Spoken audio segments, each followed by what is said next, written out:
Alors,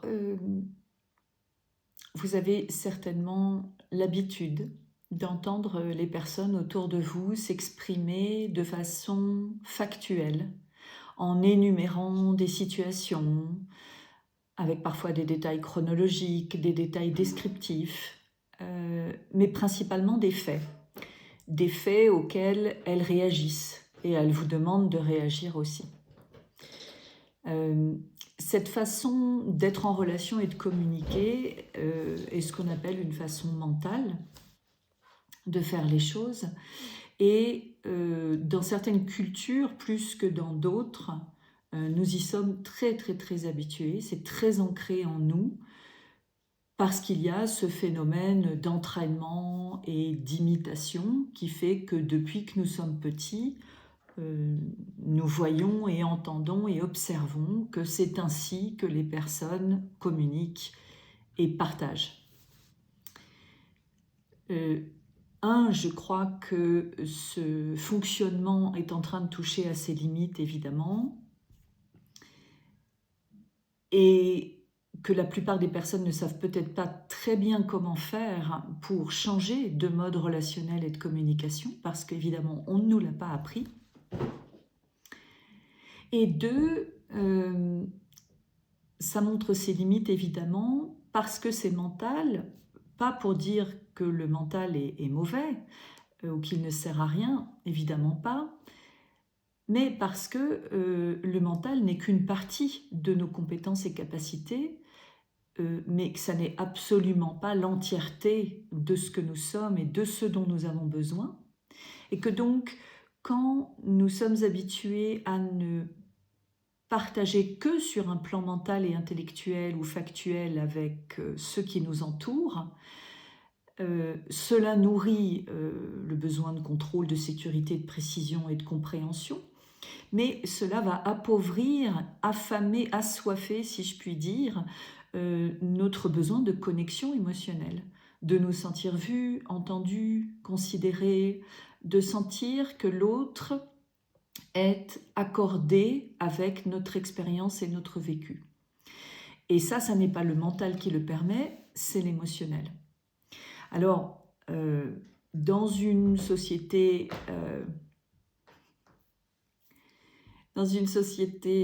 patriarcale, matérialiste, consumériste, évidemment, les faits sont importants, gagner est important, ne pas perdre, performer, avoir l'air en forme, cocher toutes les cases est tellement important. Et encore une fois, je crois que nous voyons bien que tout ceci est en train d'arriver à sa fin pour que nous puissions enfin nous réveiller et nous souvenir ou nous ouvrir à d'autres façons de fonctionner, de penser et d'être en relation. Puisqu'on dit bien qu'aujourd'hui,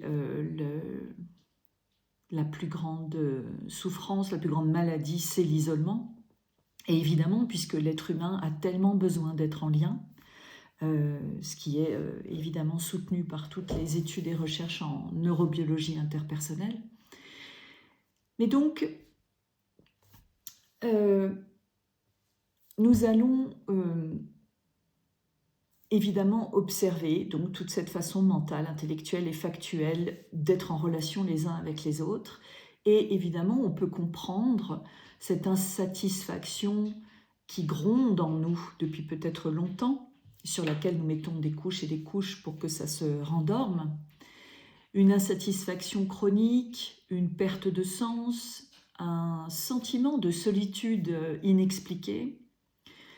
Pourquoi ? Parce que quand nous nous exprimons sur un plan mental, nous ne sommes pas totalement compris. Et notre besoin de nous sentir vus, appréciés pour ce que nous sommes et ce que nous vivons, n'est pas nourri.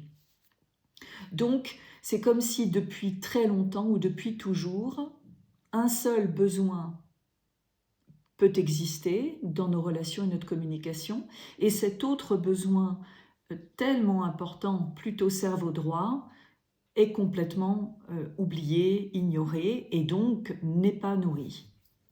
Je crois que ceci ne peut aller que jusqu'à un certain point, et qu'ensuite, tout l'organisme, le système corps-esprit de la personne, peut commencer à vaciller et se mettre en déséquilibre. encore une fois, parce que le besoin de se sentir vu, compris, en symbiose avec l'autre, est un besoin vital pour l'être humain. Alors comment faire? Eh bien, c'est ce que nous pratiquons beaucoup avec l'IFS, puisque en séance, généralement, les personnes qui n'ont pas l'habitude de cette approche vont arriver avec leur partie narrative qui apporte beaucoup de détails et beaucoup d'explications sur qu'est-ce qui ne va pas et pourquoi ça ne va pas et depuis combien de temps. Donc, cette partie narrative, c'est une partie protectrice qui contrôle la narration, qui contrôle ce qui va être dit au thérapeute, qui contrôle le territoire d'exploration possible pendant la séance. Donc, pour protéger d'autres parties plus vulnérables qui sont soupçonnées de pouvoir submerger le système intérieur de la personne. Donc, on rencontre très souvent cette partie-là, mais parce qu'aussi nous vivons dans une société cerveau-gauche, nous vivons dans une société patriarcale de pouvoir, de domination, de faits et de matière. Donc, évidemment que c'est comme ça que nous fonctionnons et c'est comme ça que le monde fonctionne autour de nous. Et ce que nous faisons, c'est que nous accueillons toujours cette partie narrative et son besoin de contrôler ce qui va être dit, ce qui va être touché comme thématique, pour que la personne s'en rende compte, pour que la personne puisse réaliser l'existence de cette partie qui est là pour l'aider et la protéger, mais qu'elle se différencie d'elle et que peut-être elle la laisse moins dominer ses journées, ce qu'elle dit, ce qu'elle fait chaque jour.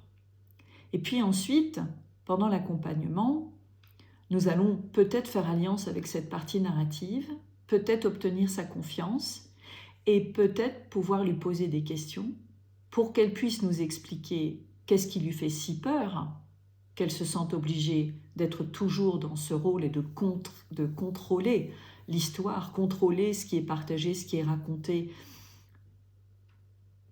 Donc accéder à ce qui l'inquiète, accéder à ce qu'elle protège, donc, et puis peut-être commencer à entrevoir avec elle aussi ce qu'elle aimerait faire d'autre si elle n'était pas obligée toujours de contrôler ce qui est dit.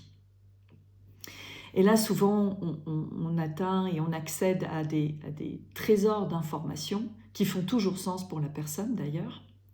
Et là, on peut ensuite tranquillement proposer à cette partie narrative qui aime les faits, qui aime la précision, qui aime faire des liens, qui aime contrôler, de se tenir juste à côté de la personne, intérieurement, et de permettre à la personne de rentrer en focus interne et de ressentir ce qui est là et qui nécessite son attention.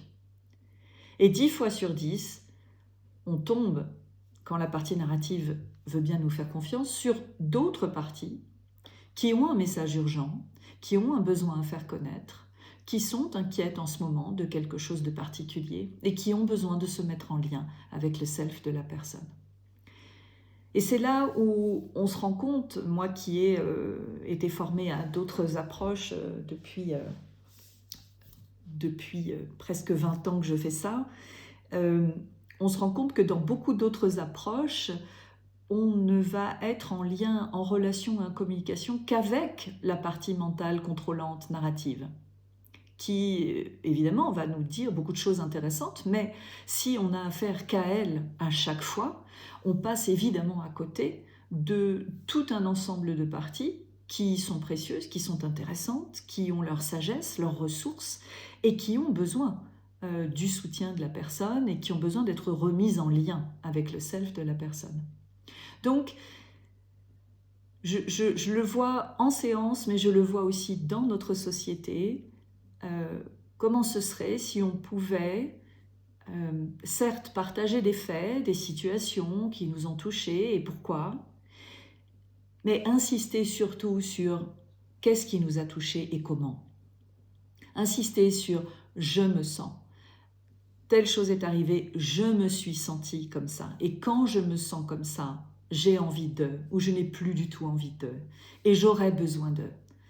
Voilà, ce serait une façon évidemment beaucoup plus vulnérable de s'exprimer, mais aussi beaucoup plus authentique, donc beaucoup plus créatrice de valeur, beaucoup plus créatrice d'entraide, de compassion naturelle.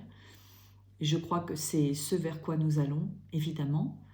Euh, et donc, nous l'expérimentons de cette façon-là. Donc nous sommes à la surface, dans l'histoire que nous racontons, qui a beaucoup de valeur et qui est vraie. Et puis tout à coup, nous pouvons plonger à l'intérieur dans qu'est-ce qui est ressenti, qu'est-ce qui est vécu émotionnellement, et le partager avec cet autre dans lequel nous avons confiance, évidemment.